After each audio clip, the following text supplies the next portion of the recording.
লঘুচাপে বর্ধিত অংশ পশ্চিমবঙ্গ থেকে বাংলাদেশের দক্ষিণাঞ্চল হয়ে উত্তর-পশ্চিম বঙ্গোপসাগর পর্যন্ত বিস্তৃত রয়েছে।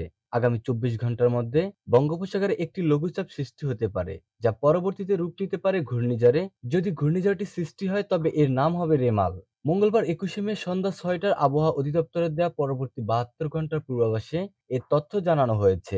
পূর্বাভাস থেকে জানা গেছে, আগামী ৩ দিন দেশের সব বিভাগে বৃষ্টির আভাস দিয়েছে আবহাওয়া অধিদপ্তর। একই সঙ্গে কোথাও কোথাও শিলা ও বজ্রবৃষ্টি হতে পারে।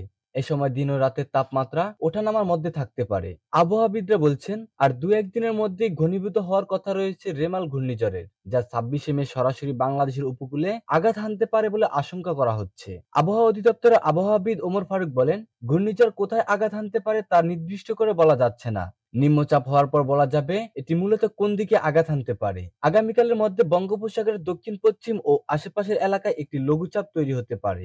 জানা গেছে, ঘূর্ণিঝড় রেমাল ২৬শে মে সকাল ৬টার পর থেকে রাত ১২টার মধ্যে বরিশাল বিভাগের বরগুনা জেলা থেকে শুরু করে চট্টগ্রাম বিভাগের কক্সবাজার জেলার মধ্যবর্তী উপকূলীয় এলাকার উপর দিয়ে স্থলভাগে আঘাত করতে পারে। ঘূর্ণিঝড় বৃত্তের অগ্রবর্তী অংশ উপকূলীয় এলাকায় প্রবেশ করা শুরু করতে পারে সকাল ৬টার পর থেকে। ঘূর্ণিঝড়ের কেন্দ্র উপকূল অতিক্রম করার সম্ভাব্য সময় ২৬শে মে দুপুর ১২টার পর থেকে বিকেল ৬টার মধ্যে। ঘূর্ণিঝড় বৃত্তের পেছন দিকের অর্ধেক অংশ পুরোপুরি স্থলভাগে প্রবেশ করতে রাত ১২টা পর্যন্ত লেগে যেতে পারে। ভারতের আবহাওয়া অধিদপ্তর বলছে, বুধবারের মধ্যে সাগরে লঘুচাপ তৈরি হতে পারে, সেখান থেকেই নিম্নচাপ তৈরি হওয়ার সম্ভাবনা রয়েছে। নিম্নচাপটি শক্তি বাড়িয়ে ঘূর্ণিঝড়ে পরিণত হতে পারে। সাগরে ঘূর্ণিঝড় তৈরি অনুকূল পরিস্থিতি তৈরি হচ্ছে। জানা গেছে, বিশ্ব আবহাওয়া সংস্থার সাইক্লোন সংক্রান্ত আঞ্চলিক সংস্থা এসকাফ আরব সাগর ও বঙ্গোপসাগর সৃষ্ট ঘূর্ণিঝড়ের নামকরণ করে। এই অঞ্চলের ১৩টি দেশের কাছ থেকে প্রাপ্ত নামের তালিকা থেকে সংস্থাটি নতুন ঘূর্ণিঝড়ের নাম ঠিক করেছে। এবার রেমাল নামটি প্রস্তাব করেছে ওমান। আরবিতে এর বাংলা অর্থ বালি।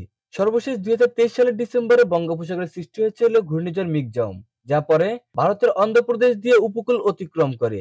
সে ঝড়ের তেমন কোনো প্রভাব পড়েনি বাংলাদেশে। তবে ২০২০ সালের মে মাসের ২০ তারিখে দেশের উপকূলে আছড়ে পড়েছিল ঘূর্ণিঝড় আম্পান।